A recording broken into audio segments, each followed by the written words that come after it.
Okay, so this is a very weighty shiur, okay, on a big topic. It's something I've wanted to give shiur on for a while, but then Elisheva requested that we talk about it in Lomdeha, and so I thought this was a perfect opportunity. I have a feeling that this is going to be a two-session. No, not I have a feeling. I know for sure there's going to be a two-session shiur. I didn't plan it like that, but I tried cramming everything in, and then when I gave the shiur last night, I realized it's going to be when I try going through in yeshiva, it's going to be longer than one part. So what I want to do is do half of it and then like give a sneak peek of the last half so you see a full picture, and then we'll have to continue it next time.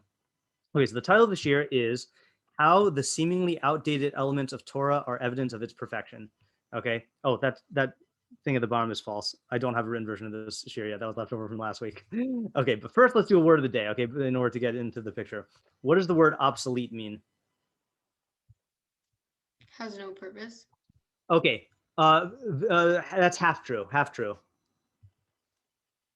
Obsolete means that it's like not like old, but like yeah. So it's a combination of both of those. Okay, so it's no longer used or produced or out of date, meaning it had a purpose and no longer does have a purpose. Okay, so for example, the rise of the internet has made phone books obsolete, right? Who has phone books and uses phone books anymore? Some believe that COVID-19 will make handshakes obsolete. Mr. Shokrat's overhead projector is destined for obsolescence. Obsolescence is the noun, meaning that it's going to fade away from time, okay, and not be used anymore.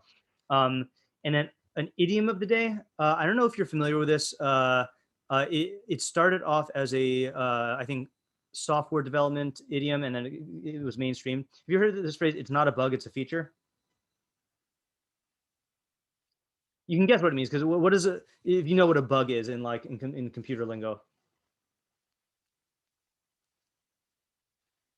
Okay, so what it is, oh, sorry, that's not actually, it's an idiom. So used by software developers to convince either truthfully or dishonestly that an apparent flaw in their program is not a bug, meaning it's not a malfunction, but it's a feature, meaning it's a beneficial function. So I couldn't come up with a really good example, but I feel like there are certain moms who do this. My mom does this, is she likes setting clocks in the house 10 minutes fast. I don't know if you've ever heard of that. So you could say, I noticed your mom's clock is 10 minutes fast.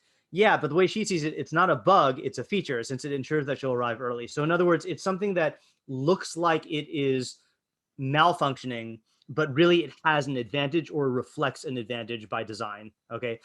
So it's not a bug, it's a feature. So with that in mind here, oh, sorry, another thing, one more, okay, intro is, again, this series is called Machshava Lab. We are exploring and doing experiments and trying to find answers to difficult questions. And this is a work in progress, but especially for this year, okay, Pesach is coming up, and we have the Ben Chacham, the Ben Rasha, the Ben Tam, and the Eno Dia Lishol. So the Ben Chacham you answer, the Ben Rasha you answer, the Ben Tam you answer, but what does the Haggadah say that you do with the Eno Dia Lishol? It doesn't actually say you answer him, it says something else.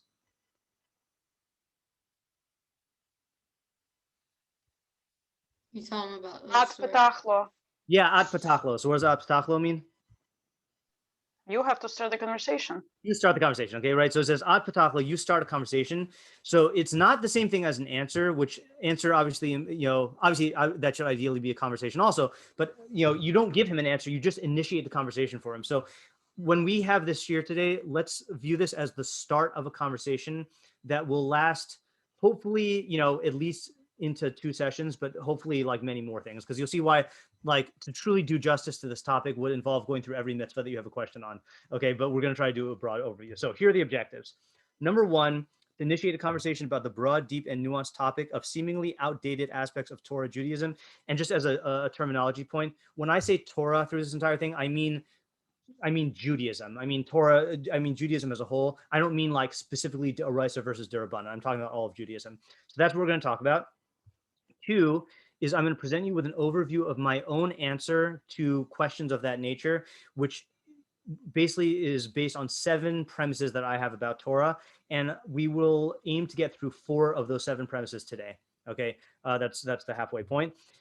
And then we will, throughout the course of this, talk about some examples of things that are outdated in Torah and how my answer addresses that. But we cannot allow ourselves to go into depth, because then we're going to lose the forest for the trees. And we're going to end up getting bogged down in particular mitzvahs. And my goal is to convey the general approach. And if we want, we could take up particular topics later on. Okay. Last point is we did a Mishnah in Pirkei Avos, or a Brisa, really, about Omer Davar B'Shem Omro, that you should say something in the name of the person who said it. So I have to give a quasi B'Shem Omro shout out to someone named Rabbi Chaim Angel. So there's a thing that happens in science and in math and in other areas called multiple discoveries, I think they call it, or multiple simultaneous discoveries, where sometimes two people will discover the same thing independently of each other. So like, I believe Newton and Leibniz, I don't know how to say it, both discovered calculus independently of each other. Or like Darwin and Wallace came up with the theory of evolution, like completely apart. So basically, I came up with this theory a while ago and been working on it. And then I read this book this year by Rabbi Chaim Angel called Cornerstones. And he has a chapter, and it's like almost exactly what I said. And so, but when I read it, he had other examples that I hadn't thought of, and he had certain terminology that I hadn't thought of. And so I can no longer remember exactly which elements I got from his book and which elements I thought of on my own and just like refined with his stuff. So I'm just giving him a broad shout out in case like there's credit that goes to him. Okay. Okay. So let's start off by making a list. Okay. Let's come up with a list of mitzvos or values or ideas or institutions in the Torah that are regarded as obsolete. Okay. Not necessarily that you hold are obsolete, but that people think of as obsolete, or worse, meaning there are certain things in the Torah that just like they look outdated, but then other things that look like they actually go against what we view as being moral. Okay, so let's come up with a list, not a full list. Okay, we're not gonna go through every mitzvah, but what comes to mind when you think of this category? Korbanos. Okay, korbanos, right? Good. What else? Hell, you stole mine.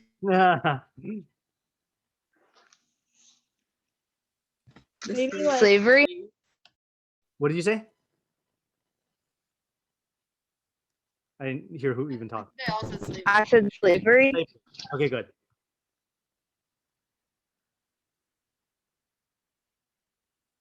Is that it? Bogged ish and bogged isha. Okay, good. Bogged ish slash bogged isha. You know, I should put these in translation form also. So sacrifices. So this is prohibitions against cross-dressing. Okay. More than one wife. Okay, good. Polygamy, right? More than one wife. We could say the way like the institution of marriage was set up back then. Okay, do you have specific elements of that in mind? Because I think maybe they could break that down. I don't know. Maybe the A gap. virgin being encouraged to marry her rapist. Okay, good. Right. So a rape victim marrying her rapist. Okay. Yeah, that's a big one. Let's say, so Alicia, like, were you thinking of things like in terms of like the asymmetry in marriage, like the fact that the man has to give the get to the woman, and you know, or let's say like some people view like kiddushin, the fact that the man does the act of kiddushin, you know, so like, is that the type of thing you meant, or you meant something else? Yeah, I meant that. Also, like, I guess connected to polygamy, like the way it was set up, that it was kind of the guy was in the power. Okay, so let's say the male male dominant setup of marriage and other stuff, right? We could just say others, like there's probably other cases like that, like you know, that you know, the issue of women and srara, right? In certain types of actually I could add that, women and srara authority positions. Okay. Sort of Even a- like Pesach. What about Pesach? I meant Sukkot, like that is set up around the harvest season. Okay, yeah, good. So agricultural mitzvos and focus, right? That those are definitely, we don't live in an agricultural society anymore. At least most people in the world. like the laws of a Kohen and like the Beis Hamikdash and Mishkan. Yeah, lots of Kohanim, Mikdash related stuff. Certain avodah zarah prohibitions. Okay, good. I was gonna say there's two major categories that no one's mentioned. Okay, lots of avodah zarah, idolatry stuff that is irrelevant. And what's like the biggest category, I guess, other than women issues? What's the biggest thing that people are bothered by nowadays, like in the last 20 years? Oh, like Arios. Yeah. Okay. Is sexual prohibitions. Now, some of them I think people are still okay with. Like, I've never heard anyone complain about the prohibitions against incest or bestiality, but specifically LGBTQ matters, right? That's a big thing that is viewed as obsolete or outdated or bad. Okay, now I'm sure there are more, but this is the type of thing that I'm talking about. And again, we're going to have to resist the temptation to go fully into each of these topics because each of these could be its own shiur. Okay, but what we are going to do is keep these in mind when I go over the main idea here, and then we'll maybe dip superficially into them in order to clarify the main ideas. Okay, so here we go. As I said, the answer that I have for approaching this whole area is based on seven premises about Torah. Now, the first one is going to be one that seems obvious, but we need to talk about it. Okay, premise number one, the Torah is perfect, cannot be added to or detracted from, and is binding for all time. Okay, now, when I say perfect, I don't mean that if you think you see a problem in it, then you should just like slap yourself and tell yourself that it's perfect. Okay, because obviously if that were the case, then we wouldn't be giving the shiur, right? What would I say to you? I would just say, oh, the Torah's perfect, get over it, you know? So what I mean is I'm going to show you what the way that the Rambam and the Sefer Chinuch say it is. So first of all, this is one of the 13 Ikarim. That's why it's fundamental. The Rambam calls this the principle of bittul, which means nullification or negation. He says, namely, that this Torah of Moshe will not be rendered null and void, and there will not come any other Torah from Hashem, and there cannot be anything added to or detracted from it, neither in its writing nor in its interpretation. As it is stated, do not add to it and do not detract from it. So what I mean is the Torah, there's only one Torah, and there's only ever going to be one Torah. It cannot change, it cannot be replaced, it cannot be negated. Okay, that's the premise I'm working with. And I also wanted to state this as like a disclaimer. When we talk about mitzvos being obsolete, I do not mean that the mitzvos are not binding. Okay, what I mean is, for example, like if you have a mitzvah that, let's say slavery, right? So slavery is not something that is accepted nowadays, and there's virtually no slavery. I don't mean that the laws of slavery have been taken away from Torah. I mean that it's practically irrelevant, but it still is binding, okay? And same thing for everything else. So no one should misconstrue anything in the shiur as saying that we should tamper with halacha, okay? Halacha is 100% binding, and Torah is there for all time, and we're not going to get another Torah, and don't add or subtract to Torah, okay? So that's this. Now, here's the question. Why, other than the mitzvah, the mitzvah lo saseh of adding or detracting from Torah, why do we hold, what leads us to believe that the Torah is perfect? This is kind of an obvious or basic question.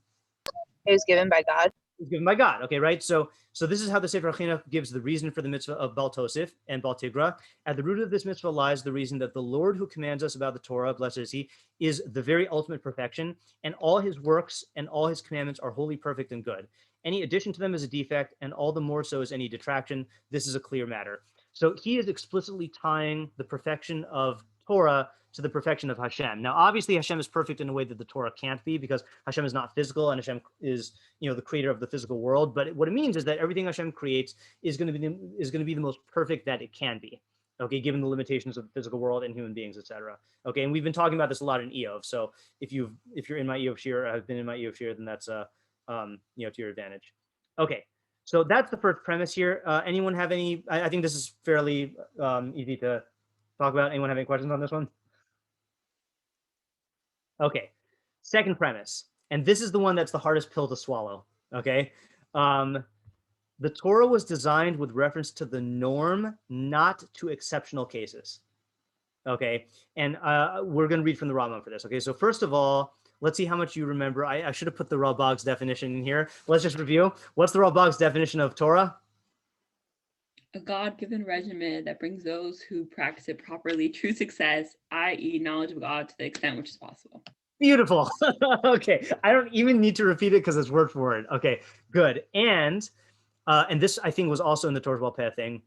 mitzvos are designed to perfect us in 3 ways. And maybe this is not there, but anyone, does that ring a bell? There are 3 types of benefits that mitzvos have. Social relationships. Good, like social relationships. You say something else? What was the other thing? Midot. Midos. Knowledge of it. And knowledge. Okay, good. So I don't think I ever showed you the source inside. So the Rambam says in the More Nevuchim 3:31, the sole object of the Torah is to benefit us. Every one of the 613 mitzvahs serves A, to inculcate some good idea or remove some bad idea, B, to establish a just principle, meaning like justice, or to remove injustice, C, to guide us in accordance with a good trait or to warn against a bad trait. Everything depends on 3 things: ideas, morals, and social conduct. These 3 principles suffice for assigning a reason for every one of the divine commandments. And then, as Elisheva quoted from the Ralbag, the purpose of all of these things is to produce a society in which individuals can attain the knowledge of God to the extent possible, which is the purpose of man, so to speak. Okay, so that's what the purpose of Torah is. Okay, however, here's the part that's a hard pill to swallow.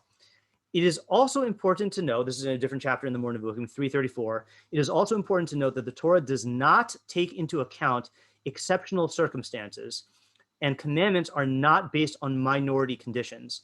Whatever the Torah teaches, whether it be of an intellectual, a moral, or a practical character, is founded on that which is the rule and not on that which is the exception. Okay, so Torah is based on the normal cases, not the deviations from the norm, and this is the hard pill to swallow.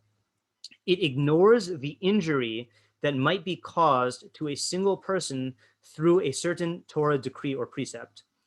For the Torah, okay, let me pause that for 1 second here, okay? So what he's saying here is like this, is when the Torah is creates a mitzvah that is designed to give you a certain idea or midah or a just principle in society, the Torah is designed to help the majority of people, okay? And the minority of people may not be helped by that, and they may even be injured by it. And I think I've given this example before. For some reason, the most powerful example that comes to mind is just for me, is fasting. Okay, so what's the general purpose of why we fast on Yom Kippur, let's say? Tshuva.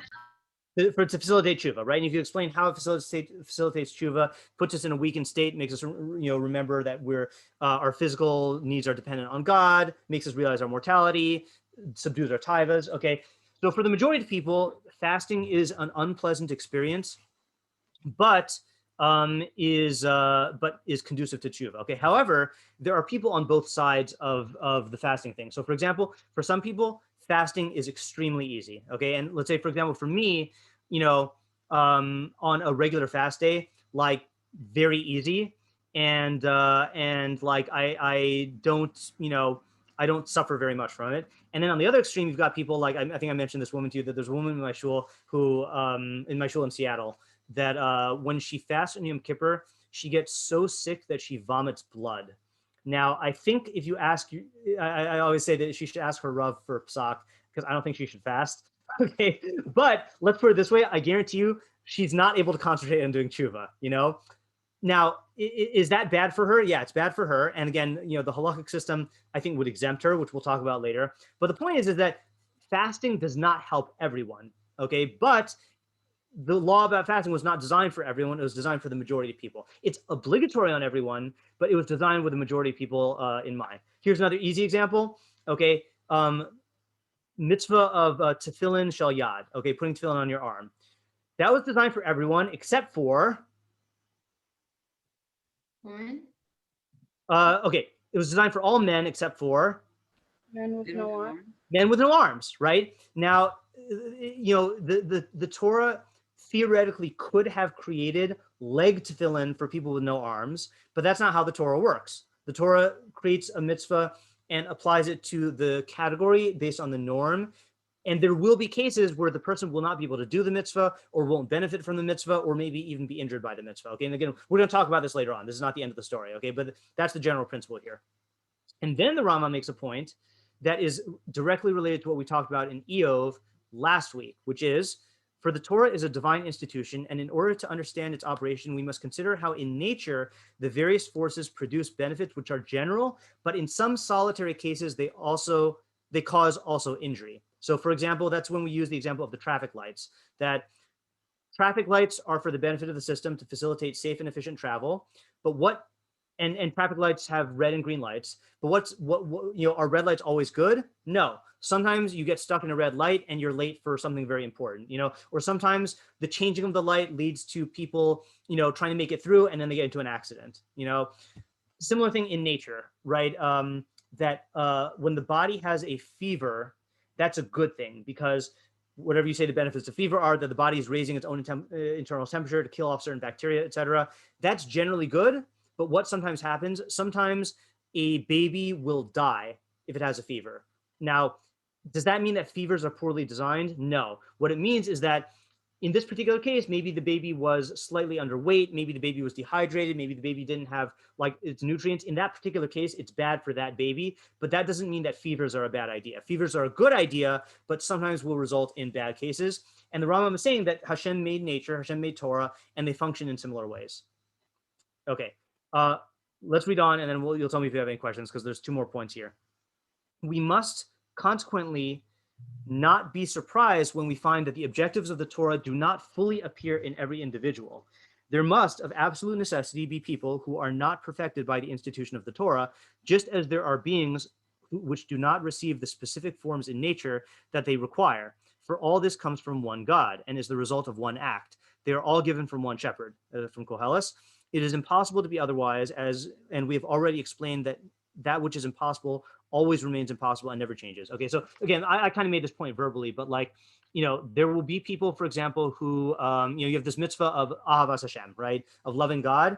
And according to the Rambam, it's based on knowledge of science, okay, primarily. Knowledge of Torah secondarily, but knowledge of science primarily. There will be people who just, let's say someone who is, has some sort of mental disability, they might never be able to do the mitzvah of ahavas Hashem. Right, they just might not have the mind to do that. Or let's say you have someone who is, you have an isser of nivel peh, right, of saying certain types of bad language, right? There are people with Tourette syndrome, okay, and they can't control the fact that they will reflexively swear. That's not bad. It's just that the Torah is not going to benefit them through the mitzvah of nivel peh. So there must be cases like this because it's the same as in nature. All right. And that's the point that the Rambam's making. All right. Any questions on this so far? Because the next point is going to take us into the third premise. Okay. And again, just to be absolutely clear, when the Rambam says that there are people who are not perfected by the instruction of Torah, does that mean that those parts of Torah are that they're exempt from those? Absolutely not. Everyone is obligated in Torah, and even if it doesn't perfect you in that area. And it's a separate question, like, what are you supposed to do if you are obligated in a mitzvah, but that mitzvah is harmful to you? Okay, that's something that we will partially deal with today, but I think that could also be another topic. Okay, so just file that away. We're gonna have to keep lots of threads going on here because we have to keep our eye on the prize here. All right, now the Rambam makes another point, which is going to segue to our next point. From this consideration, it also follows that the laws cannot, like medicine, vary according to the different conditions of persons and times. Whilst the cure of a person depends on his particular constitution at the particular time, the divine guidance contained in the Torah must be certain and general, although it may be effective in some cases and ineffective in others. If the Torah depended on the varying conditions of man, it would be imperfect in its totality, each precept being indefinite. So I'm going to give you walk you through analogies here, Okay, let's say Hashem, instead of giving a Torah to all of us, came down and appeared in a vision to Leah, okay, and said, I'm going to design a Torah specifically for you. And then Hashem appeared to Ayala and said, I'm going to design a Torah specifically for you. And then another Torah specifically for Elisheva, and so on, okay? Would those Torahs be the same? No. Okay, now let's be more specific. In what sense would they be the same, and in what sense would they be different? The values would be the same, but the values would be the same. Okay, good. And in what sense would they be different? The means of accomplishing those values. The means of accomplishing them, exactly, right? So let's say, for example, you guys have different strengths and weaknesses. You have different mitos. Some of you have, let's say, a hard time with anger. Some of you have a hard time with laziness. Sometimes some of you have an easy time with generosity. Some of you have an easy time with discipline, So if you had a personal Torah, it would be tailor-made to fit you, and it would be a regimen for your success as a human being. Okay, but what happens if Hashem wanted to make a Torah? What would Hashem have to do if he wanted to make a Torah for just all Lomdeha students? How would that differ from the individual personalized Torahs? What would he have to do when he was designing it? I guess for the majority of us. Yeah, it would have to be stuff for the majority. So either there might be certain laws that don't really have a benefit for all of you, or he would have to like cut back on how broadly he's aiming. And instead of making it like, let's say, for example, like, let's say Hashem knows that Leah is capable of like learning 5 prakim a night. So Hashem would, you know, for her, Leah's mitzvah of Talmud Torah, say, okay, Leah, learn 5 prakim a night, you know? But let's say for another student, they can learn like 10 prakim, you know? So what would Hashem have to do? He would probably go for the common denominator, right? And only obligate 5 prakim, and then like 10, you know, the other, you know, 10 prakim would be like beyond the letter of the law, okay? So in other words, the more particular the recipient, the more tailor-made it can be, but the more general the recipient, then the broader it can be. And if the Rambam is saying, if the Torah depended on the varying conditions of man, it would be imperfect in its totality, each precept being left indefinite. So here's an example of this, okay? Speed limits. So the purpose of speed limits, again, is to facilitate safe and effective travel. You want it to be as fast as possible, but still be safe, okay? So let's say you have a speed limit of like 55 miles per hour, all right? So generally speaking, that's going to be good, but name a case where 55 miles per hour is going to end up being bad. On Central Avenue. On Central Avenue, okay, why? It's like residential streets, and the speed limit's probably like 20 miles per hour. Okay, right. So let's say you get through. This is annoying. When I went through cross country, there would be times when like you'd be driving at it'd be 55 miles per hour, and then like one street or like whatever, it would go down to 25, and then it would go back to 55. You know. So, but think of a case in which like it would be bad for you to drive at 55 miles per hour, not based on the like. Let's say it's an area where it's not residential. What would be a case where it's not safe or not efficient for you to drive at 55 miles per hour? A You had bad school zone? eyesight? Okay, let's say you have bad eyesight. That's a perfect example, right? Let's say you have bad eyesight and like you can't see very far. So maybe you should drive slower. And if you drove at 55, that would be harmful. Or maybe you're in a situation where like, you know, it's an emergency and you need to violate the speed limit, right? You need to like drive faster than that. Okay. So why don't they just make a law that instead of having a sign that says 55 miles per hour, why don't you just have a law that says drive safely? What would be wrong with that? And that would allow for variety. Then you could just like make it to fit the needs. So what's wrong with that? First, people may not know. Yeah, Ayala Fader, go ahead. So 2 things, I think. One, people may not know what is safe for them. And also, if everyone's driving at different speeds, like it'll just make the road unsafe. Okay, good. So those exact 2 things. Number 1 is people are bad at making value judgments. Okay, they might misevaluate it. So you force them to do something which is generally safe instead of leaving it up to their decision to do what they think is safe. And secondly, there's no uniformity. In order to have a system, there needs to be a uniformity. You can't just have everyone doing what they think is right. That's the purpose of a law, is to make everyone conform to one generally good thing instead of just leaving it up to everyone. Okay. So that was the second point, is that when the Torah is designed, and again, and I'm using from these examples because this is not just Torah, you realize, okay? All legal systems are going to be designed with reference to the normal cases within that legal system. When they make speed limits, they don't make a little like footnote on the speed limit that says, this does not apply to someone who has bad eyesight, you should drive slower. They just make one law that applies to everybody, you know? And when they make an exception to the law that's legal, then they have to design that for the majority of cases. Okay, so this is not like a God thing. This is not a Judaism thing. This is not a Torah thing. This is a legal thing. Okay, any questions on this point? I have a question. Yes. Well, with legal systems, they're optional. You can either, choose to live in a state or in a locale and participate in this legal system or not. With Torah, Right. whether it agrees with you or not, you're still obligated. Right. Okay, that's a good question. And I suppose I did not think to address that in this shiur because I didn't think it was part of my answer. Let me think about it for 1 second to see if I should address it now or not. Let's actually put that on the back burner also, in terms of why the Torah allows you to convert in but not convert out. Okay, it's a good question, but I think it would take us too far afield. All right, any other questions on this? Okay, the third point follows directly from the last one, which is just like the Torah is designed with reference to the norm among human beings, the Torah is designed to accomplish its goals to the greatest extent in all times, places, and cultures. Now, the Rambam we just read is this.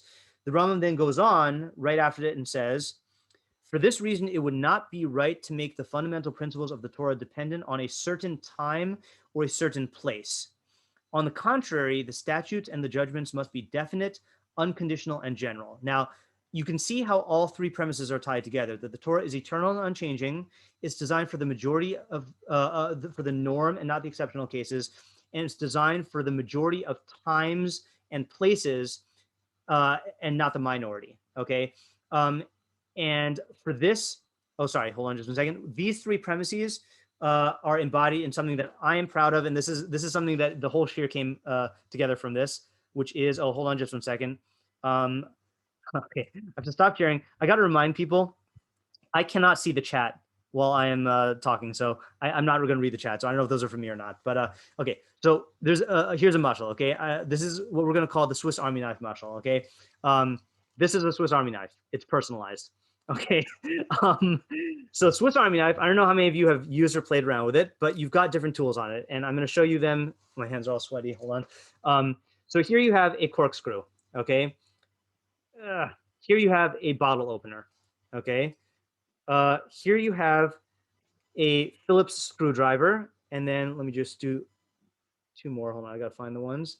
This is very important which tools I show you for the purpose of the mashal. Okay. Okay. You've got scissors, okay? Now, here's the thing.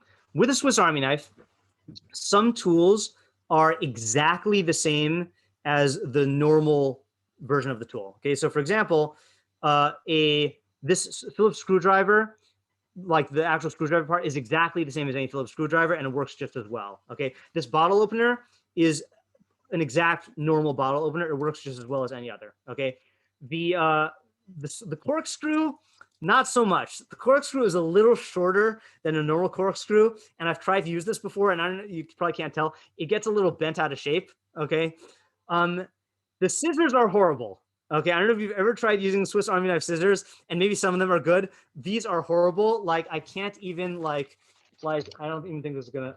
No, it doesn't even cut. Okay, like maybe if I really want to try, it would cut. If you ever use a nail file on Swiss Army knife, it's like virtually like useless. Okay, so the question is, and this is an obvious question: if the scissors are so bad, why did they include scissors in the Swiss Army knife? Because the Swiss Army knife is designed for like getting you out of any situation, and you never know when you might need a scissor. Exactly. Okay. So the if their goal was to make the best scissors, so then they wouldn't make the scissors like this. But the greatness of a Swiss Army knife is you have all the tools you need in one, and in order to fit them into one, you need to. Some of the tools can be fit into one. Some of them need to be compromised, and some of them need to be limited or restricted in different ways in order to be able to fit them all into one.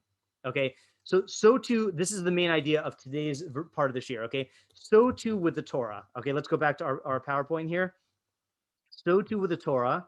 Okay, if you got a Torah that was designed for you specifically, then the Torah would be absolutely perfect. It would be like, to borrow the Rambam's mashal, if you have a doctor who is prescribing a specific regimen for you and your body and your circumstances, it would be perfect and it would achieve its goals with 100% efficiency, okay? However, Torah was not designed just for you, and it wasn't just designed for the people in Lomdeha, not just designed for the Jews in New York, not just designed for the Jews in the United States. It was designed to accomplish its goals for all Jews in all times, in all cultures, in all places, to the greatest extent possible over thousands of years, okay? And in order for that to happen, certain mitzvos are going to be just as effective anywhere, no matter what, okay? So name one mitzvah that achieves its purpose equally in all societies, regardless of like when or where or what. I mean, just name an example. Loving the ger. Tzedakah. Okay, loving ger and tzedakah. Okay, let's think about these two examples. Okay, because I think you can make an argument on both sides. Let's take loving the ger is definitely relevant in all societies, right? But in certain society, which societies are going to need that mitzvah more? Societies with shiurim. Societies with what? I just didn't hear you. All right, someone else can answer. Which societies will need that mitzvah more? Societies with more gear. Okay, societies with more ger. Let's say that. Okay, but let's say you have two Homogeneous societies. Okay, yeah, societies that are homogenous, where everyone is the same, and therefore there is greater fear, greater prejudice, greater intolerance for the outsider, right? But if you have a very diverse society or society that values human equality, then you might not need that mitzvah might not serve as great of a purpose because people will be doing it naturally. Okay. Let's take tzedakah. All right. Tzedakah is necessary in all societies because all societies have people who are poor and all societies have some form of currency. Okay. Or some form of like need. Okay. Remember, tzedakah is not just money. It's also providing clothing, food, etc. Right. So that's going to be an example that is going to be, lend itself to almost all societies equally. Okay. But then you've got other mitzvahs, let's say like the agricultural ones that we mentioned, that in an agrarian society, these are very important. But in our society, where a very small percentage of us are farmers, those parts of the Torah are largely irrelevant to us, So when Hashem is making the Torah, what population is he going to aim for in designing most mitzvos?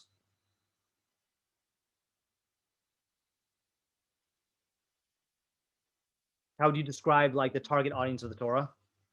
General You're saying in population. terms of The general population through all time and all places. Okay. In other words, it's the lowest common denominator in terms of the Torah has to be able to accomplish its goals to the greatest extent possible in the most times in the most places.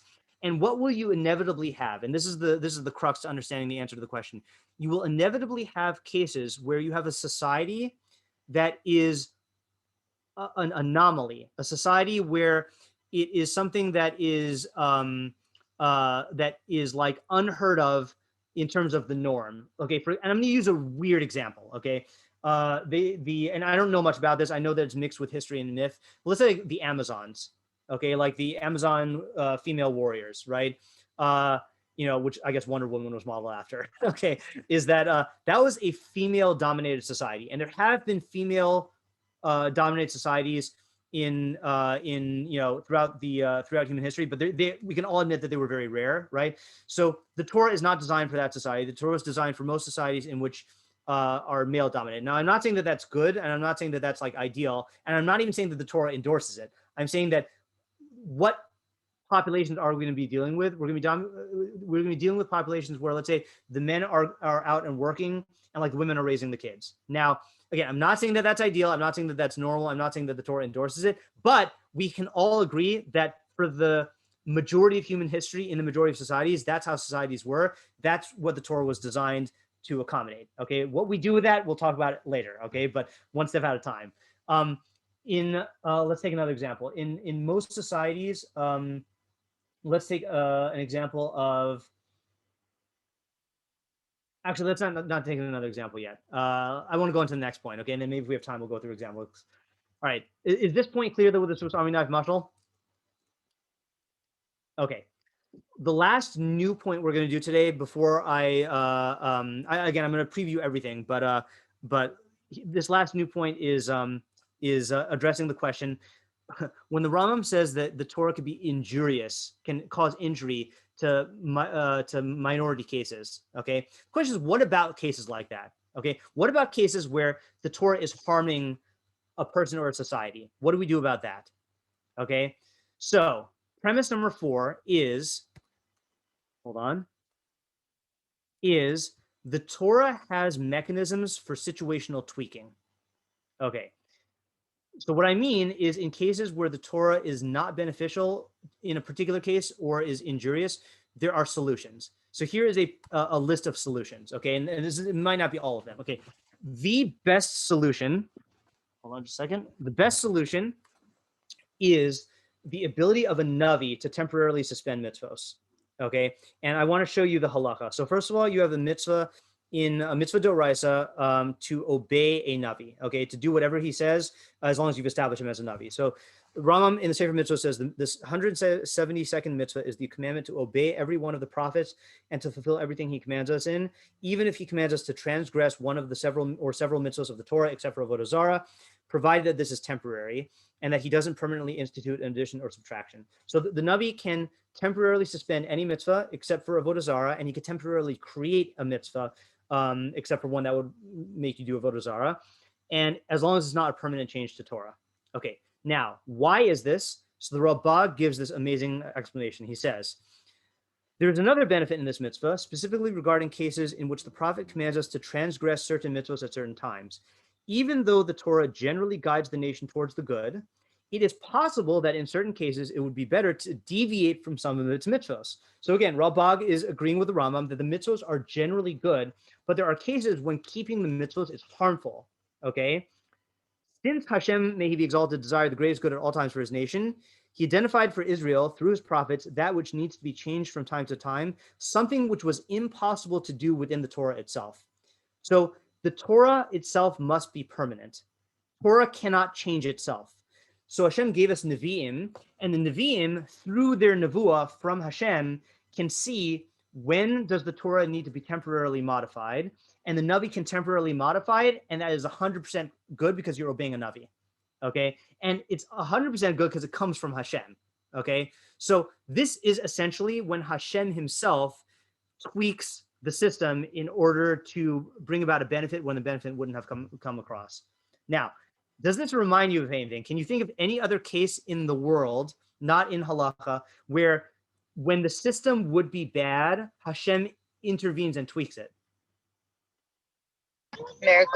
Miracles, okay? So the Rambam says this is similar to the idea of miracles which Hashem brings about through his prophets, namely that Hashem set up nature in such a manner as to achieve the general good through each of the natural laws. But since in certain cases it would be better to deviate somewhat from this natural order, Hashem, may he be exalted, saw fit that this should be done through the prophets at a time of need. So for example, water is really good.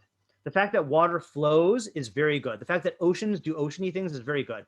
But you might get into a rare circumstance where Bnei Israel are being chased by the Mitzrim and they're being blocked by water. So what does Hashem do? He temporarily suspends the laws of water, makes them part, allows the Jews to go, and he makes them go back again.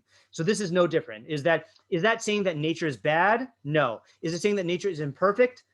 No, in the sense that nature is as perfect as it can be as a physical thing. And this is, again, what we've been talking about in Idiom, is the laws of nature are the most perfect that they can be, but they are material and they are systems, and they are bound by material laws because that's what material is, and they're bound by systems because that's what systems are, okay? You can't have a system that doesn't have systemic limitations. You can't have matter that doesn't have material properties. So the laws of nature are the best they can be, but in certain particular cases, they're bad, and Hashem will, through a miracle, suspend them there. Same thing with mitzvos. Mitzvos are designed for a physical world, and they are a system. So they will have physical limitations and systemic limitations, but Hashem will get around them by sending a Navi to temporarily suspend them when necessary. Okay, so that's mechanism number one. Any questions on that mechanism? Okay, number two, the ability of a Sanhedrin to make a hora'as shah, to make a temporary halakha, okay? Now, I think you've heard of this, but I don't know whether you've seen these halakhas inside. So I want to show you inside in the Rambam. Okay, so the first category, so he introduces it, he's talking about making gezeros and like fences for Torah, and like how certain Bastians can overrule other Bastians. This is in Hilchos Mamrim 2:4. He says, the Supreme Court has the right to uproot even these things, the rabbinic laws, temporarily, even though they are smaller than the original ones, because the decrees cannot be more stringent than the words of the Torah itself. For even matters of Torah may be uprooted by the court as a temporary policy. Okay, this is just to introduce you to the topic. Now he's going to spell it out. How so? What can the court do?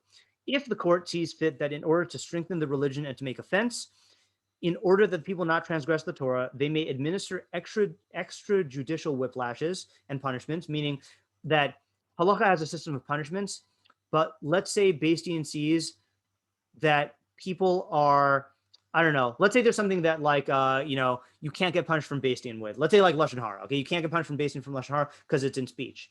But let's say Beis Din sees a really bad Lashon Hara problem. They can make a temporary law to give people whiplashes for Lashon Hara. Okay, and as long as it's temporary, then that's fine. He says they cannot establish the matter for all generations, saying that the law is such.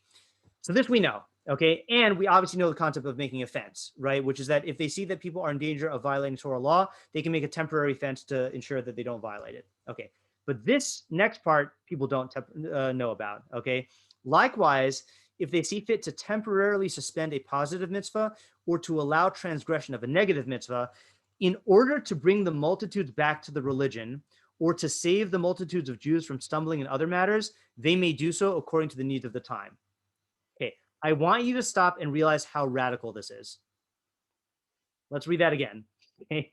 Sanhedrin can temporarily suspend a positive mitzvah or allow transgression of a negative mitzvah in order to bring the multitudes back to the religion or to save the multitudes of Jews from stumbling in other matters. Okay, and they can do so temporarily. Now, without going into details, if we had a Sanhedrin today, what do you think would be some candidates for temporary suspensions of mitzvos in Torah? Think of what you would do if you were on the Sanhedrin, where there are things that if we just temporarily suspended it, maybe that would bring lots of Jews back into Judaism.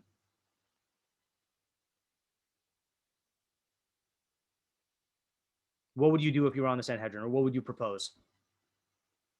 Like maybe stuff with clothing, like women's clothes and men's clothes, and like make it all acceptable. Or Okay, leave it good. at Let's say the major obstacle is certain restrictions on bogged ish and bogged isha. Okay, or let's expand that.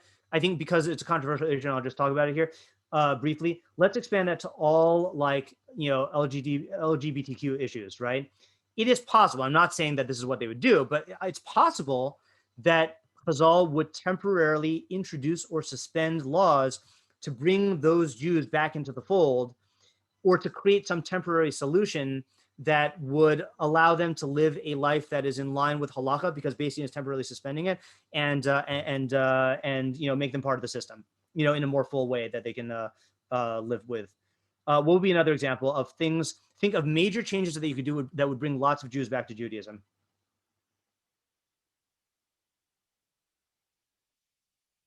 Maybe kashrut. Okay, maybe kashrus, right? Let's expand it to the three big things, okay, or three big things: Nida, kashrus, and Shabbos. Okay, let's say, for example, what would happen if the only obstacle for certain conservative or reform Jews, and I'm not saying that this is the case, just hypothetically, let's say the only obstacle is electricity on Shabbos, keeping the laws of Nida, and then like strictures for kashrus.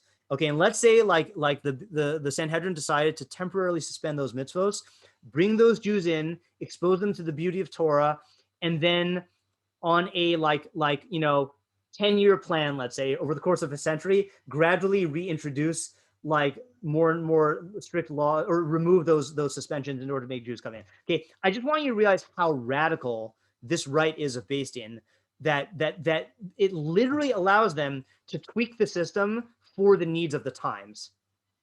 Okay, yeah. Question? Yeah. Is this like, can they do it for a specific group of people, or once they make changes for everyone? It's a good question. I think they can do it for a specific group of people, because the Rambam mentions certain cases of Horasha that took place that were for specific groups of people, but I don't know for sure. I'm not familiar with the laws of how they make these Horasha, so don't take that with a grain of salt. Okay, I think they can do it for specific people, though. Do we have any recent examples of Idiom doing something like this? Yeah, that's a good question that I also don't know the answer to, because I'm not familiar with the history of the last time we had a Sanhedrin. The only case I can think of is no, I can't even think of that. Yeah, I'll see if I can get back to you on that, because I do know people who I can ask. But again, it wouldn't be very, very recent, because we haven't had a Sanhedrin for a very long time.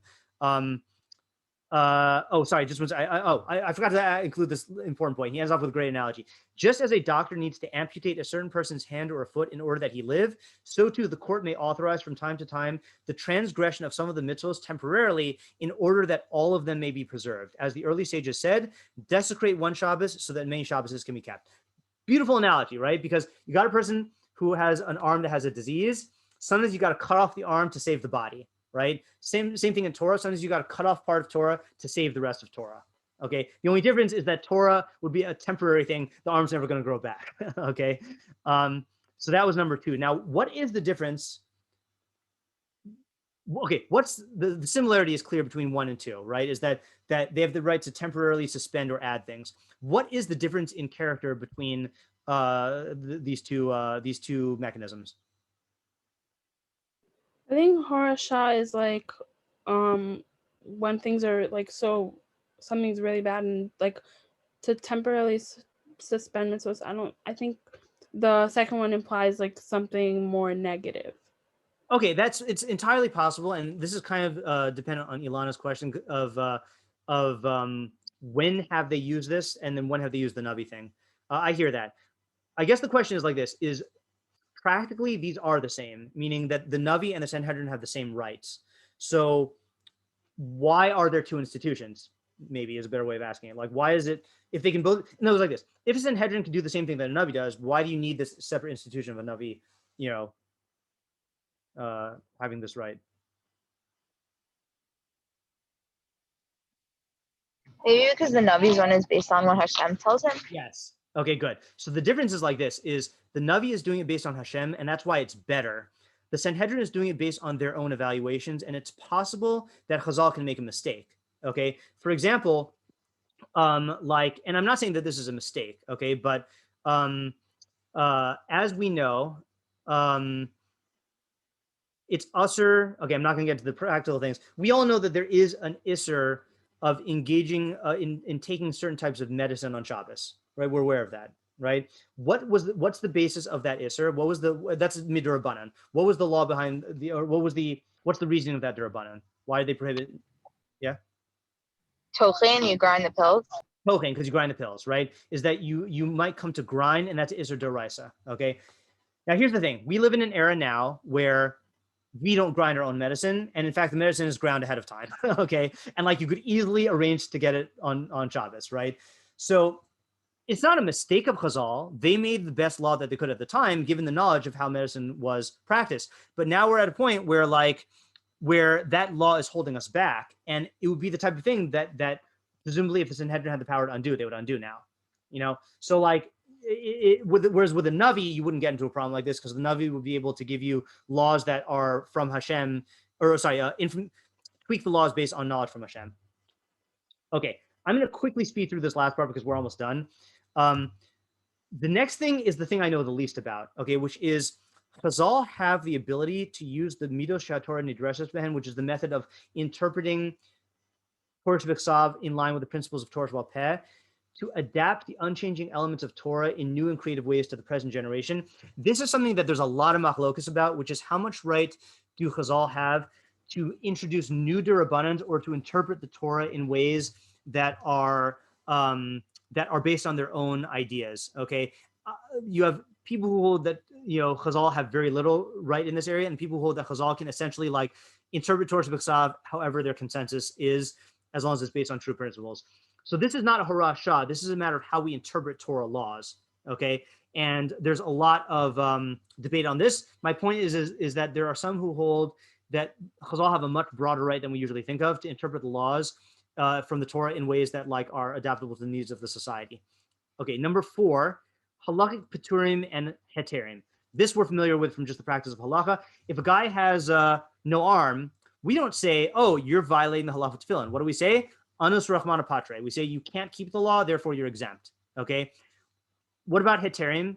So you have cases where, let's say, like, it's usher to bathe on Tisha B'Av, right? To wash yourself on Tisha B'Av. But then you have a halakha category of an istinus, and an istinus is someone who is like very, very, very sensitive to any sort of dirt. So we say, oh, you have a heter to wash in certain ways on Yom Kippur, okay? So these are within the halakhic system. You have the right to do this, all right? And this it's clear that happens a lot, okay?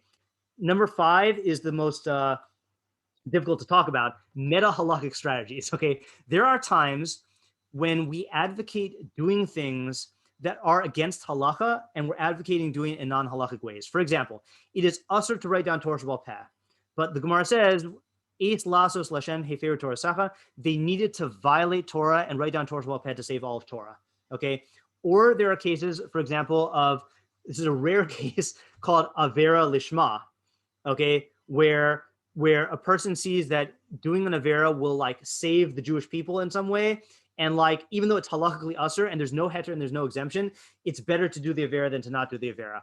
And then there are other cases, for example, which we're not going to get into now, where Chazal say if you know 100% that you're going to sin and you can't control yourself, then it's better to dress in black, go to a city where no one knows you, and do a chait in a way that will not make a chil Hashem, rather than to cause a chil Hashem. Now, Chazal are not saying that it's mutter to do that.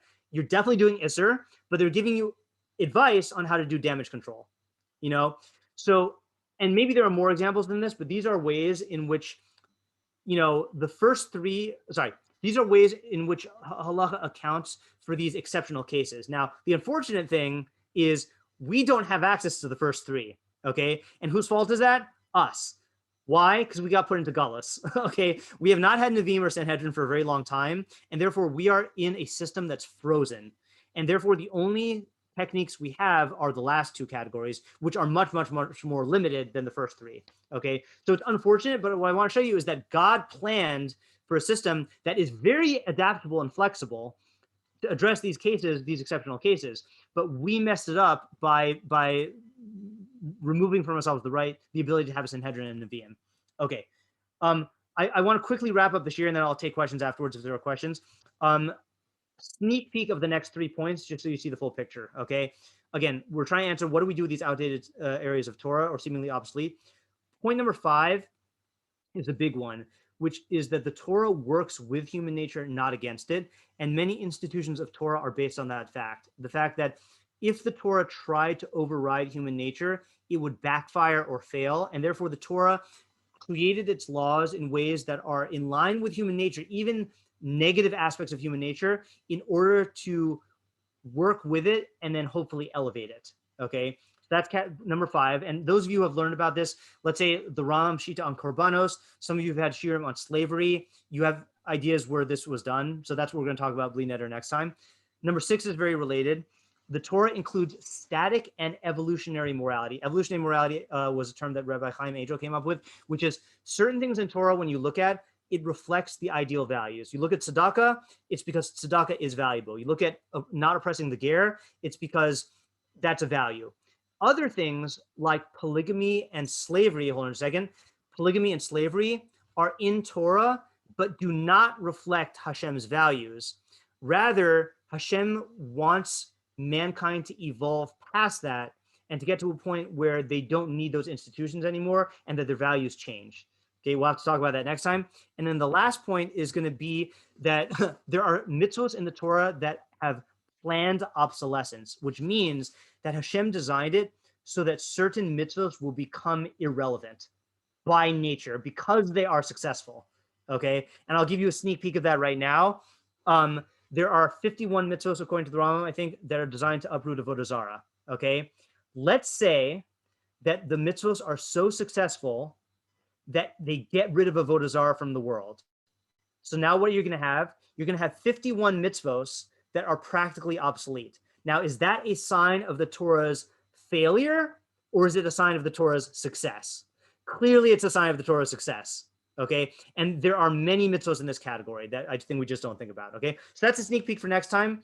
Hopefully, this was useful for starting the discussion. And shiur is officially over, but I'll take questions if you have them now and you want to ask them now instead of leaving until next time. So have a good Shabbos for those who are leaving now. Thank you. Um, Great Shabbos. I have Welcome. two. I did that. Thank you. When Yeah, you mentioned it, like, you know, with your, I was just thinking aside from your example about, you know, changing because, you know, to accommodate conservative, whatever. Yeah, It seems like, you know, when the Torah is like under attack, it seems like it goes the opposite. Like it gets more strict right, in a lot of cases. right. So Not, in many not like that. yeah, in many cases that's true, but again, we don't know. When you're just relying on the Sanhedrin, then it's good to err on the side of being more strict, because we see what happened to reform and conservative when they were more permissive. It just didn't work, and then the system died out, you know. So that's why we tend to be more strict. But conceivably, then there could be a situation like here. I'll give you a good example. Okay, let's say you have the situation with Ethiopian Jews, which it seems like they actually did descend from Shevet Dan. Okay, and it's complicated because like they have to go through conversions, and like they're viewed as like not legitimate by some people. You could conceive of a situation where a Navi is here and he just says, dang, all of them are instantaneously Jewish, we'll suspend the laws or whatever of conversion. I don't know what a Navi could have, you know, and like a one-shot deal where like you include a bunch of people, and once they're in, then they're in, you know. Or like, let's say for example, you know, like Ezra, and again, I don't know what this happened, but Ezra's biggest problem when he helped the Jews return was intermarriage, you know, and like the Kohanim were intermarried, you know, with non-Jews and stuff, and it caused a huge like delay of like starting up the base of Mikdash. And maybe like he could have, you know, again, I mean, he was actually like, you know, there was a Sanhedrin there and everything. I'm just giving examples where like I could conceive of a case where like a mass, you know, leniency would help like just, you know, usher them in, and then we could move to strict after that. You know what? You know what a good example might be is this is from that we don't have you know the Sarat, and we don't have the Silta anymore. Right. It's too strict for people. Yeah, that's a good example. That's from Hashem. Yeah. Yeah. Right. Good. Yeah. Was there another question someone was asking? Yeah, I was gonna ask two questions. Yeah. They're kind of both on the thing about like how you're saying if everyone just got like a little personalized Torah to them, like it would help them achieve perfection. Yeah. But my two problems with that are, if we're gonna like cater everything to everyone's needs, nobody is achieving perfection anyway because we're human. So like, is there really benefit to people being more perfect than they would with like a regular? Actually, no, I just answered my own question. Okay. Yeah, I was gonna say it's not like you're answering your own question. Yeah, but you're reminding me of another point also, which is that, or two other points. One is that, you know, we don't. It's easy for us to underestimate how much more perfection we could get if we had a personalized system. Like, if you think of, if you've ever had a good tutor, okay, and you think, oh, like being tutored personally with my own needs, I get so much more benefit than like in a class that's for everyone. And then if you think that the tutor would be Hashem and that he knows you perfectly, like you would be able to attain perfection in a very, very, very quick, you know, and an efficient way. The second point, which I forgot to mention, is that one thing you would lose if all people were had their own regimen is you wouldn't have a community.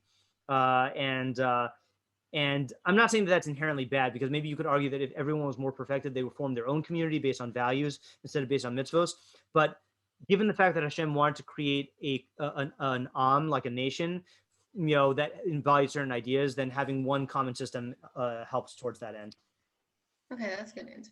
But would you say that the system of Hashgacha Pratit, he sort of does that because people that are on the level, you know, they're Hashgacha Pratit. So if bad things happen to them, they can take it as like, you know, from Hashem and examine it. Yeah, so that is definitely true. Is with Hashgacha Pratis, with personal divine intervention, that is like Hashem's personal guiding mechanism for your perfection.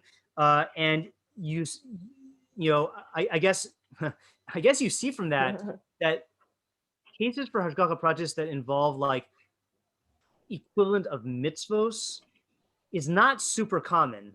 You know, like you have, let's say, for example, Hashem commanding Abraham, Lech Lecha, you know, and you have Nevi'im getting specific missions. But for most of the highly perfected people, the Torah was good enough, you know. Hashem, most of the time, is just helping them with like material things, like making sure that they don't get sick or starve or get attacked, you know. But the Torah is good enough for those people. Yeah, sure. So one of my second question is going to be like, if the Torah is inherently perfect and meant to accomplish a certain set of values, then doesn't that mean that anything differing or any sort of laws that differ from the Torah's exact laws won't be able to accomplish those values? Good question. Good question. The answer is no, but for reasons that I will go into more next time. I'll give you the sneak peek answer though, which is that the Torah was designed for, like I said, the majority of people for all times and all circumstances. Okay, let's say though that that God gave the Torah today, and instead of at that time, so we probably would not have the same amount of agricultural laws. The laws about avodah zarah would look very different. We may not even have korbanos, depending on who you ask. Which shows you, and God would, I'm sure, design a perfectly good Torah for us. So the idea is that like both Torahs, the Torah that God actually gave and the Torah that God could have given today, would accomplish the goals in different ways. Okay, or let me give you another example. And this is an example I got from another author named Menachem Kellner. So he says, Abraham was from Ur-Kasdim, okay, which is like in I think Iraq, or modern day Iraq. So there were certain types of avodah zarah there, certain type of culture, and certain types of languages. But let's say the person who discovered Hashem was not Abraham. Let's say it was some member of the Navajo tribe in North America, okay? And let's say instead of being in a farming-based culture, he was in a buffalo hunting culture. And instead of speaking Hebrew, he spoke Navajo. And instead of and let's say Hashem blessed that Navajo guy and said, I'll make your descendants into a great nation that will settle in North America. So the Torah for that might look very different also, because it would be addressed to a different population in a different scenario, So theoretically, Hashem could have made lots and lots of different Torahs that all accomplish their goal. It's not that this has to be the one. It's that this is the most perfect Torah for the people who he gave it to at the time he gave it to, given where humanity was at that state. And secondly, there is a statement in Chazal which says, if someone tells you that there is Torah among the non-Jews, don't believe them. But if someone says that there's Chachma among the non-Jews, then believe them. And my understanding of that means that if someone says that there is a system that is better for us, for our perfection, than Torah, don't believe them, because God gave us the best system possible. But if someone says that there's Chachma, meaning there's other ideas and other ways to live according to wisdom among the non-Jews, that's totally fine. Like we hold that Aristotle and Plato and Epictetus and Seneca and Bruce Lee and all these people, they can have Chachma, and the Chachma could be great. No, they don't have, and let's put it this way. We don't have a monopoly. We have a monopoly on Torah. We don't have a monopoly on Chachma, and true, all Chachma is going to be, contained in some form in the Torah, but you could have beneficial lifestyles and ideas elsewhere. Okay, thank you. You're welcome. Can I ask a question? So wait, Who just said, can I ask a question? Yeah, Alicia, go ahead. Oh, no. Oh, should I go first? Yeah, go first. Yeah. Okay, so I guess it's on point 3, how the Torah is designed to accomplish its goals in all times, places, and cultures. Yeah. And I feel like as a Jew, I believe that when it comes to the Torah itself. Yeah. But I also feel like it's hard not to say that the Rabbanim and a lot of halacha feels very is it a Torah reflecting? How do we know if it's accurately reflecting a value that Hashem wanted it to be, or Right. if it's values from the culture around them that they're Right. assuming are from the Torah? Right. So that's a good question. And the answer is that because the Torah was given to human beings, then it is subject to imperfection and to mistakes. And the greatest proof of this, anyone who tells you, okay, here's a Dam Mashataki Apikoros type thing, right? You should know the answer to an Apikoros. If someone, I'm sure you've talked to people like this who think that rabbis can't make mistakes, okay, and certainly Chazal can't make mistakes, they'll say, right? Now, the easiest answer to that, to refutation to that, is they're humans, they can make mistakes. But let's say someone doesn't accept that answer. What is the greatest proof that Chazal, that Sanhedrin can make mistakes, other than the fact that that's human nature? And you could prove it from Torah itself. Anyone know? I'll give you a hint. It has to do with korbanos, and I don't know if you've learned this. The Bumos problem? No, that definitely proves that a lot of people made mistakes. But that's like a hate type mistake. So the answer is that there's yeah. Okay, I'll let you say. Oh yeah, go ahead. Okay, that there's a korban that a Sanhedrin brings when the Sanhedrin makes a mistake, and that's actually a korban in Torah. So there's a korban for when a Sanhedrin makes a mistake. So it's certainly possible. Yeah. What is it called? I'm blanking on it. I'm blanking on it. And I can flip hastily through my Tanakh. I also forgot what parsha it's in. You see, I can make a Is mistake. it for on Yom Kippur? Doesn't the Kohen Gadol bring a korban or Yeah, something? it does, but it's not for a legal body making a mistake. I'm thinking about a specific one.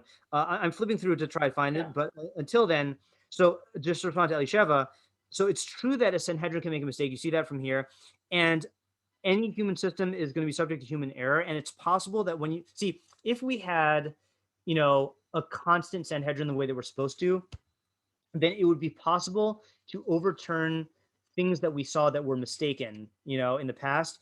But again, our system is unfortunately frozen because we don't have a Sanhedrin right now, which is, look, if you ask me, and I'm not, this is off the record, although it's being recorded and it's gonna be on YouTube and podcast, but off the record, my biggest desire, my biggest Zionist feeling is I want there to be a Sanhedrin again so that we can start like doing these things. Now, the problem is if we had a Sanhedrin today, it would be messed up because you cannot get the Jews to agree on like whose version of Torah is correct.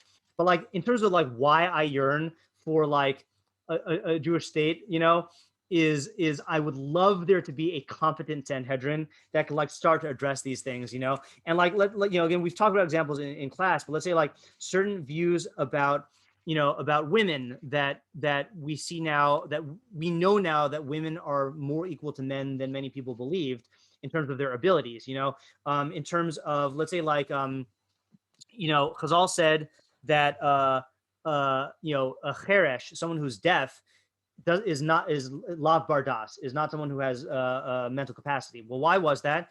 Because people who were born deaf never developed language because there was no such thing as sign language back then. So if you saw someone who was born deaf, they were viewed as mentally deranged because every deaf person you saw who was born deaf was mentally deranged.